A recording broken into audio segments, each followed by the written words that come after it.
Hey guys, what's up? It's Flynn here, and today we're going to be talking about Warframe's latest frame, Xaku. To get Xaku, you've got to complete the Heart of Deimos quest to get his blueprint.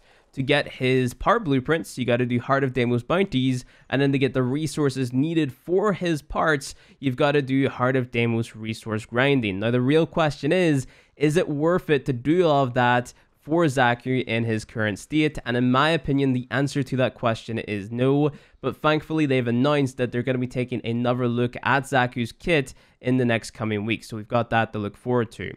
In this video, we're just going to go ahead and take a look at his abilities as they are right now, take a look at the build that I've got for him, talk about what they've done and what they can do better. So with all that being said, let's go ahead and take a look at the build that I've got for Xaku and also his abilities. So on my Xaku, I went ahead and I put 7 Forma on. The reason I went for 7 Forma is because I wanted to make an Umbral build just to make sure that I wasn't missing anything whenever it comes to the abilities of this frame, right? Because whenever I was leveling him, I wasn't really enjoying him all that much simply because the base stats for his abilities are rather low, right? Like the range of his abilities are pretty low, so it like wasn't super effective. The duration is very short. There was a lot of things that I wasn't really enjoying whenever I was leveling him up just because of how low those base stats were. So with his first ability, it is mainly a strength duration based ability. It's called Zada's Whisper, and all it does is add void damage to all of your weapons or all of your attacks, right? Now, Xaku is the first Warframe to allow us to deal void damage, and void damage is what you use to take down the shields on the Eidolons that are roaming around the plains of Eidolon, right? So usually void damage is exclusive to amps. A lot of people got excited because they're like, void damage, we can use this to take down Eidolons. Unfortunately, that isn't the case. You cannot actually deal damage to Eidolons using Xaku's ones. So if you were able to do that, you would probably be able to one-shot the Eidolon shield. We were able to one-shot the Eidolon shield way back whenever the Plains of Eidolon originally launched with the what do you call these mods again? These aura mods, right? So DE quickly changed that, and you know, we're not able to do that anymore. So they didn't want to trivialize Eidolons even more, because right now they're still pretty easy, you know. So you know, why make it even easier? So that's why I would imagine his one can't be used against the Eidolons, right? So I personally believe that this ability should be a passive ability because it just kind of feels like a waste of a ability slot to me. On top of that, I also feel like the casting animation is rather long. Now, that's a little bit nitpicky. I just prefer fast casting frames like Mag, for example, where you can just, you know, press 1 and the enemies are ragdolling, or press 2 and the enemies are magnetized, or press 3 and the armor is gone, that type of thing. You know, I'm used to those really quick casts where this is just a little bit too drawn out for me. So if they could make it a little bit quicker and a little bit snappier, that would be good. Moving on to Xaku's second ability, we've got Grasp of Luck. Now,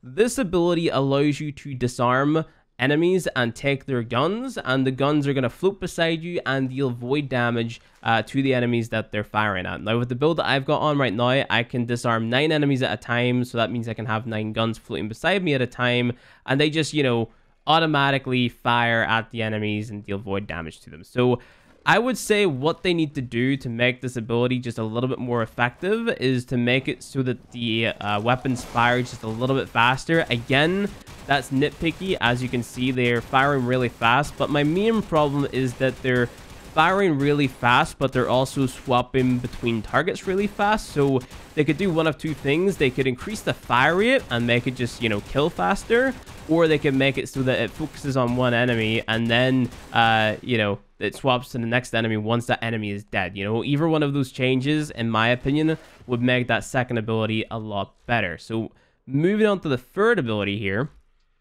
The third ability is actually a mixture of 3 different abilities. So we've got Accuse, we've got Gaze, and we've got Deny. So Accuse makes it so that enemies are going to fight one another. Gaze is going to take away the enemy's armor, implying you have over 200% power strength.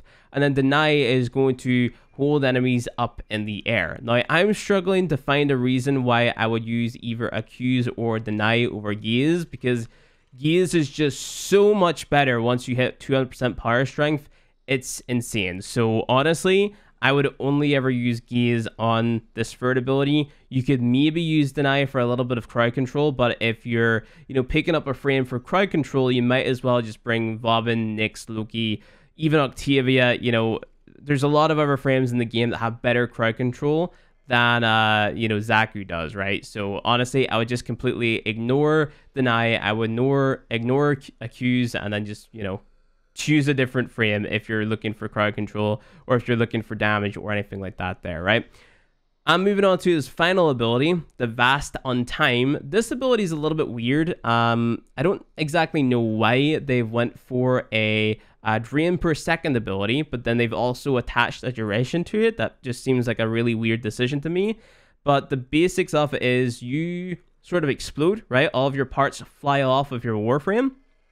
And enemies that are hit by your parts, they're going to take more damage from void damage, right? So your first ability and your second ability. So what you can do is you can strip away the enemy's armor with your 3, you can cast your 4, and then you can use your first and your second ability to deal a little bit more damage, right?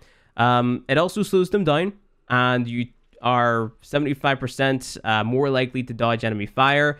This is also Xaku's passive, right? So if we go to the ability screen, we can see that he has a base 25% chance to basically dodge, right? But I'm not too sure if the stacks with the fourth ability, right? Like, it doesn't go up to 100% because you can definitely still get hit. Some people in my chat says that it stays at the 75% on the fourth ability, and some people said that it goes to 90%. So I'm not entirely sure which one it is, but, you have a higher likeliness to dodge enemy fire or whatever. So, that's a thing as well. Not that it matters too much, because most enemies will be dead, right? So what we're basically looking to be doing with Xaku is to have a lot of uptime on our abilities, make it so that our abilities are constantly affecting enemies, and also make sure that our abilities are effective. So we basically need to mod for every single stat, right? Duration, efficiency, range, and strength. The thing that I struggle with the most is the efficiency and the duration, right? The range isn't too bad. All you need to really have is stretch and cunning drift, but choosing between duration and efficiency is my problem. So we've got Umbral Vitality on here for our health, and to complement that, we've got Umbral Intensify. Now, these two mods buff one another up. Usually this is 440%, usually this is 44%, but if you're running the two Umbral mods alongside one another, what happens is they buff one another up, right? So this goes up to 550, this goes up to 55%. Now, this going up to 55% is crucial, because that's going to help us get our 200% power strength minimum that we need to get the 100% defense reduction on Xaku's third ability. So that's very important, right?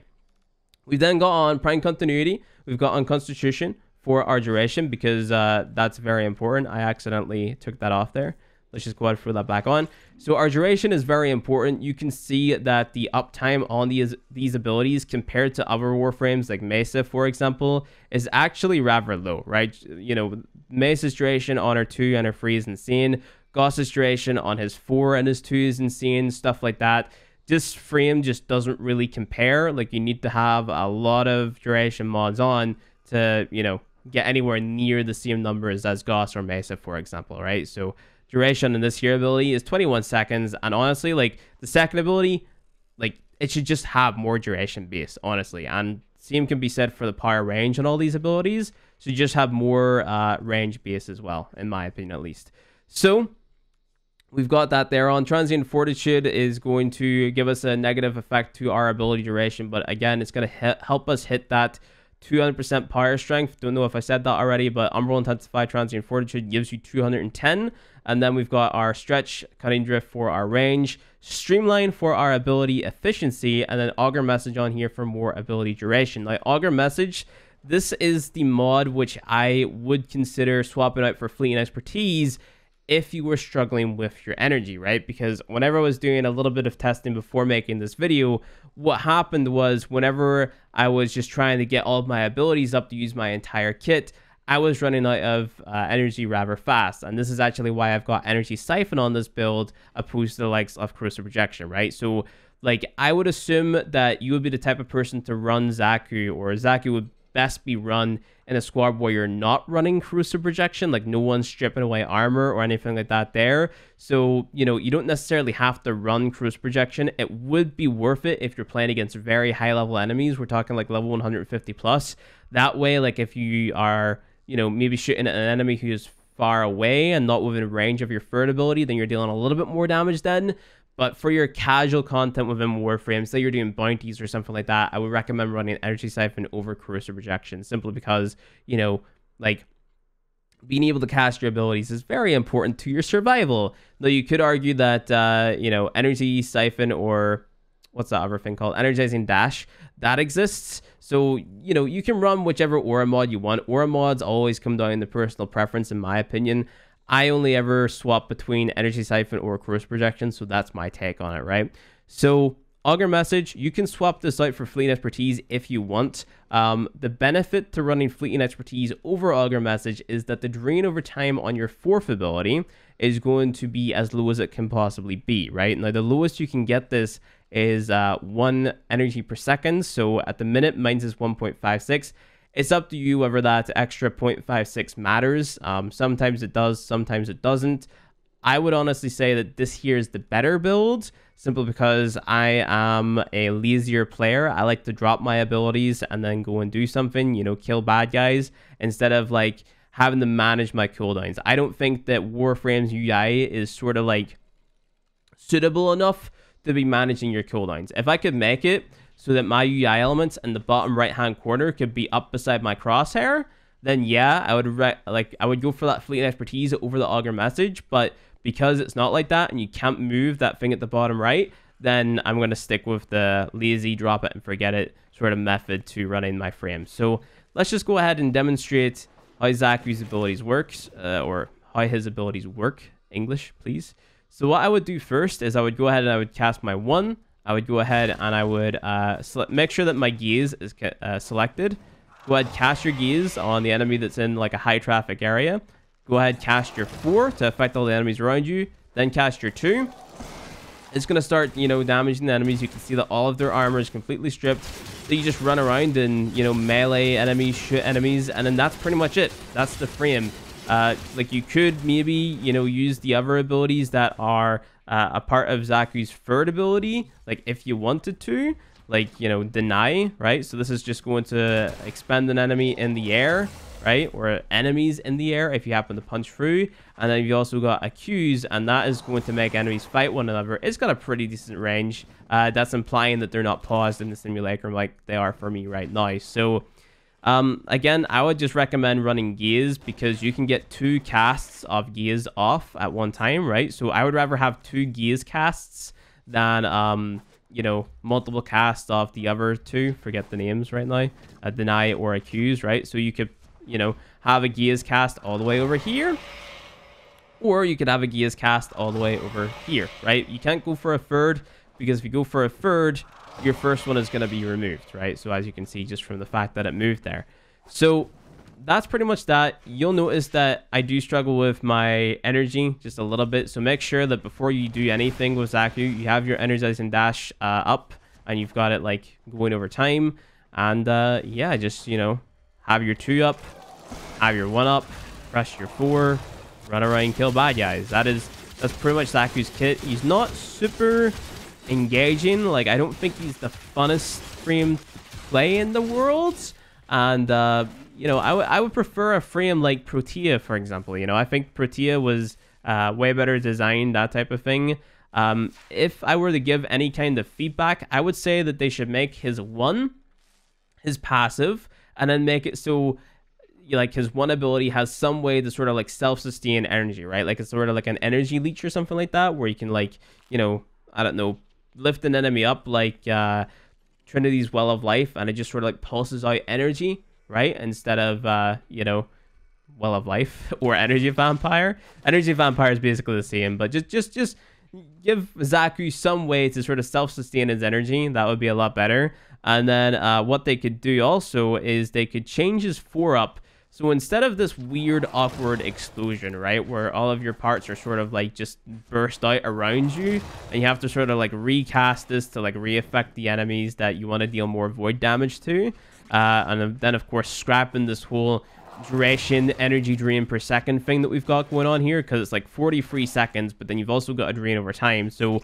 like I'm sort of like capped out here or limited by my energy capacity, right? So like it's probably not going to last too long, but then again, they're like, if you're killing a lot of enemies really quickly, you're going to be getting the energy orbs. So like you shouldn't be running out of energy, especially with the amount of efficiency and duration that we've got on this build. But you know, it can definitely happen, especially if you're being active with your 1, your 2, and your 3, right? Your 2 doesn't last very long. It lasts like the shortest amount of time in our kit, so it only lasts for, let's get the timer up there, 21 seconds, right? That's a lot lower than any of the other abilities that we've got, right? So the 1 lasts for about 60 seconds, that's a full minute, and then Gaze, that's lasting for, how long does it last for?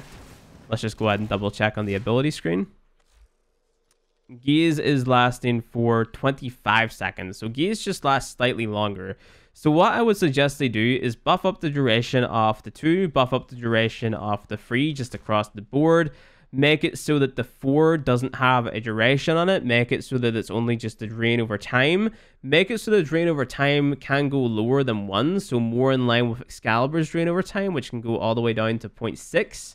So you can have like 0.65 drain per second instead of being 1 drain per second.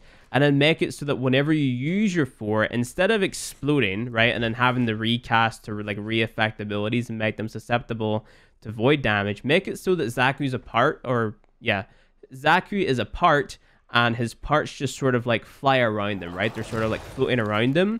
And then they're going to go to enemies that are within Xaku's power range, right? So they're just going to like latch onto an enemy, and then that enemy that the part has latched onto, like a singular part has latched onto, is going to take bonus void damage, right? I think that would be a lot cooler looking, right? Just having the part sort of float around him, and then having them going and seeking out enemies, and then once they like attach to an enemy, then you know, they're going to take bonus damage, right? So like if we look at Xaku, how many different parts has he got? He's got his head, he's got the 2 shoulder plates, he's got the 2 arms, 2 legs that are all made up of different parts. So you could like count the parts that he has on him and then have those float around, and then that's the number of enemies that could be affected by the parts that are floating around him at any given time, right? So then whenever you kill that enemy, the part either comes back to you, or it goes then it affects another enemy. So that's my take on how, you know, you can mod Xaku, how you can improve him. I know I went like a little bit overboard with the build that I've got, running 7 Forma,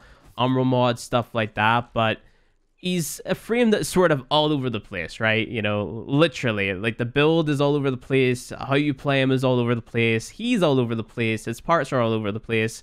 He's just a weird frame. He takes a little bit of getting used to.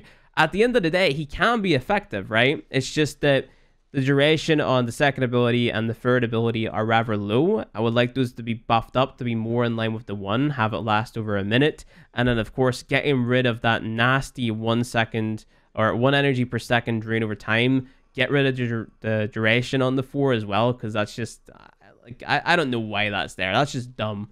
Like, honestly, to be completely honest, it's just dumb. The 4th ability also slows the enemies too, which is really nice.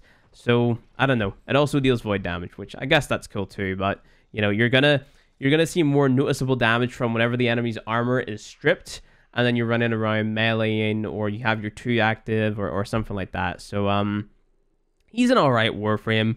He's definitely nowhere near like a 10 out of 10 or anything like that. I would give him, in his current state, I would say that he's like a 4 out of 10 or something. You know, that's what I would give him. I would give him like a 4 out of 10.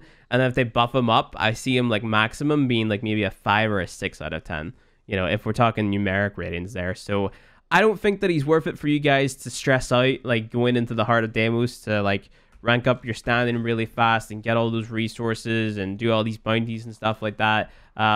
So, you know, just, I wouldn't buy him with platinum either. But then again, like, it might be faster to buy him with platinum than to farm the resources in the Heart of Deimos, because the Scintillant, it was pretty hard to get at release. They've fixed it a little bit now, but I've still heard a lot of people complain about the Scintillant drop rate. What I've been doing is I've been taking Necros, doing the isolation vaults, and killing the necromechs. That's how I've been getting a lot of scintillant. And then also make sure to bring your Smedikavat, because then you get the buff from that, and also a resource booster, because that will obviously help out too. So yeah.